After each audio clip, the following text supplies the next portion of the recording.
doing the chapter 4 today, and it's about carbon and its compound. How carbon has so much of diversity, and that's how it is able to create so many different compounds. Now, when we say organic chemistry, it means what? We are studying the carbon compounds. Okay, carbon compounds. Carbon itself is inorganic, but when it forms compound with hydrogen, oxygen, nitrogen, phosphorus, or many other elements, plus with carbon itself, then those are called carbon's compounds. Remember? So study of carbon compounds is called organic chemistry. Got it? Now, these organic compounds can have very simple molecules and they can be very complex molecule.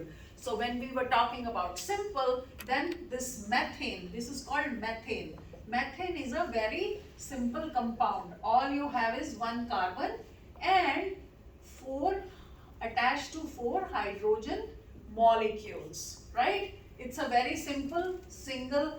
There are four covalent bonds, 1, 2, 3 and 4. Okay, and it has only one carbon and 4 hydrogen atoms. So it is called methane. Methane is a gas. Have you heard about methane? A lot of times, right? So it's a simple compound, not very hard. But at the same time, carbon can, like I said, form very, very complex compounds because of the electronic configuration of the carbon. Now, carbon, as we know, has tetravalency. When we say tetravalency, that means it has 4 valence electrons. Here is the electronic distribution. Okay, so it can, because of that, because carbon has 4 electrons, it can form a lot of variety of organic compounds. You can see, if like hydrogen, it has only 1 electron, right? So it cannot have that much variety. It can bond to only 1 electron. It has only 1 electron to share, right? So it cannot do much wonders in terms of, but if somebody has 4 electrons as compared to 1, then they can join to so many other different compounds, right? Like I said, it's not just this. It can also not just with methane, it can also form, like here you can see, this is methane, CH4. So methane is what? C4H's, right? And then if carbon also has the ability to join to other carbon and form a compound, and those are called hydrocarbons, when you have carbon and hydrogen only. Okay, so if you see, this is methane here, right? If we join this with another molecule, another atom of carbon, okay, then this forms ethane, because this will have 4 valent electrons, right? So it is going to, the second one also will have these H, right? Hydrogen, because it has to complete its octet rule, 8 electrons, right? So now when this methane joined with one more carbon, now it turned into ethane. Do you guys know what ethane is? Ethane is also a gas, okay? It's a hydrocarbon. All these are hydrocarbons because they contain, hydro means what? Hydrogen, and carbon means carbon. So they contain all carbon and hydrogen, so they are all called hydrocarbons also, okay? So now going back to the 3 simple organic molecules. So you saw how when 1 carbon is there and 4 hydrogen is there, it's a very simple structure called methane. Now if you add 1 more carbon, then it is C2 and H6. This is called ethane. Okay. Now carbon can also exist as it can lose two hydrogens. This ethane can lose 2 electrons. So once it loses 2 electrons, then what happens? It becomes C2H4. But what about that lost hydrogens? They will form a double bond with each other. Make sense? So this is a double bonded molecule called ethene. Make sense? It's called ethene. So let's say this loses these two. Okay? If it loses these two, then what will form? These two H's are gone. So electrons are still there, right? Electrons are still there. Hydrogen has this 1, 2, 3 and 4, right? So these electrons will form covalent bond with each other and it becomes a double bond. You see that? This bond and this bond. You see that? Okay, so this is called now, instead of ethane, this is called ethene. E-T-H-E-N-E. And there is another possibility also which is not shown here. If it loses this H also on the side, then another pair of electrons is available too. And that will form what? This. Make sense? So this is called ethyne. E-T-H-Y-N-E. Make sense, guys? So this is how carbon can exist. It can exist as single bonded structure, just having one carbon, which is your ethane. It can exist joining with two carbons, and this is not the end. Like I said, this one can join to another carbon. So in that case, this was ethane. 2 is ethane, right? 1 is methane, 2 is ethane. If there are 3, there will be 3 carbons. It will be called propane. If there are 4 carbons, it will be called as butane. And if there is 5 carbons, it will be called pentane. If 6 carbons, so they can keep on and on going like that. Make sense? These, let's say, and then apart from that, this is all about the single bond. But they can also lose the hydrogen atoms and they can exist as double bond forming organic compounds also, and also as triple bond. So the only thing you will see that when you look at methane in 3-dimensional structure, it looks like a tetrahedron. Okay, whereas here also it's a double tetrahedron, octahedron I would say, because 2 methane roughly are kind of bonding here. Okay, and this one, when it's a double bond, then what is happening here? Double bond is going to give it a flat structure, planar structure.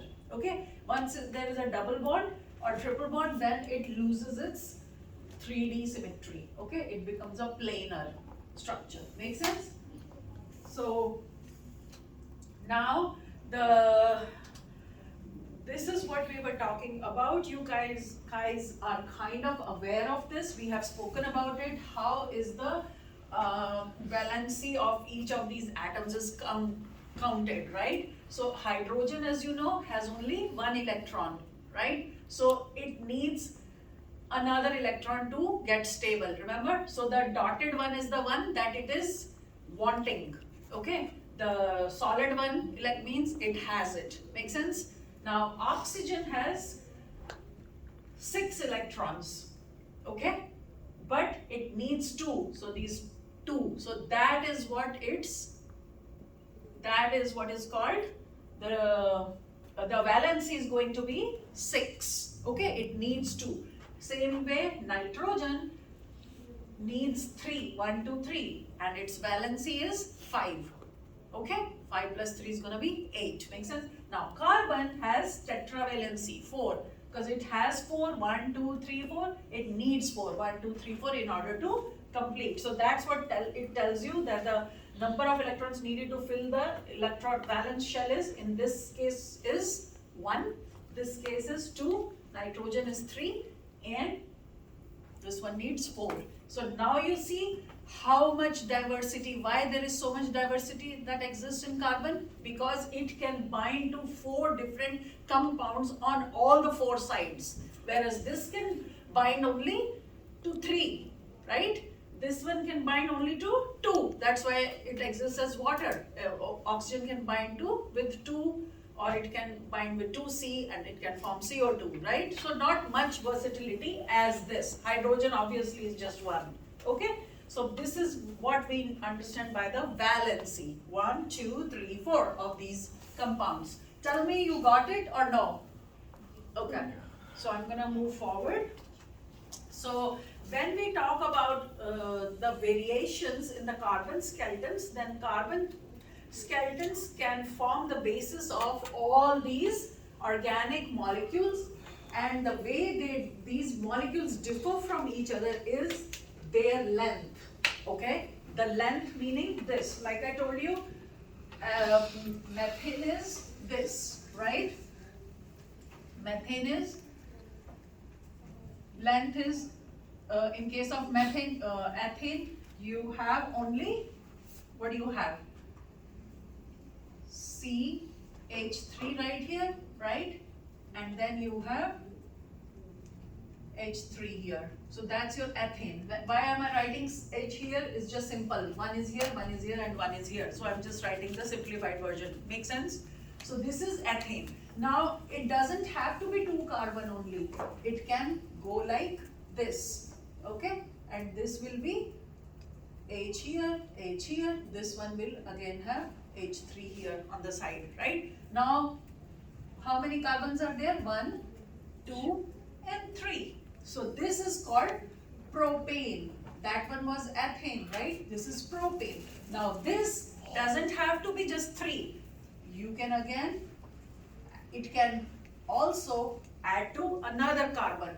And then what will happen? This one will 1 H here, this one will be CH3. So 1, 2, 3, 4. When you have 4 carbons, then it is a butane. Make sense? So this is what we mean by their length. You can keep on adding more carbon, and it can keep on going on and on and on. Okay? That's how they differ in length. Now what is the other thing? How they branch. So carbon doesn't have to be all linear. This is what linear. Linear means a straight line. They can also be branched. How do they become branched? Let's say you have this 1, 2, 3, 4, right? Now one of these carbon can come and form a bond here. This, we can remove this H here, okay? And this, what will this do? This C came here. You see that? This CH. And this will be H here and H here. You see that? So now what is this? What kind of structure is this? Kind of like a tree, right? It is branching now. So this structure is branched. So it doesn't have to be only linear. Linear means a straight line. It can exist in branched form also. Make sense? So branch. This is a branch now. So this structure will have a different name. Here. So this is what I'm talking about here. Skeletons can be branched or unbranched. Unbranched means they are linear. Does it make sense to everyone? Okay, great. So branching can impact the properties of a substance. So this is what I have drawn here. So you have butane here, right? When they are all 4, 1, 2, 3, 4 carbons, right? It's a linear, unbranched structure. But now one of these carbons went up on a branch, right? And now this is called isobutane. It will no longer have the same name. Now if you see, this is carbon number 1, 2 and 3. Now this molecule, carbon 2 has the carbon number 4 on it. So there is a IUPAC number that we give to the chemicals, and according to that you name it according to the number of the carbon atoms. So that because this branch is residing on number 2 carbon, so it's called the 2-methyl propane. Why? This is CH3. CH3 group is a methyl or methyl group, right? And 1, 2, 3, if you have 3 carbons, it is a propane. Remember, I showed you there 3 carbon is propane, 4 carbon is butane, 5 carbon is pentane. You get it? So that's why now it is called, or it commonly it is called isobutane. So makes sense? 2-methyl is like a functional group, which I will teach you in the functional groups. Just remember for now, CH3 is a methyl group. Okay?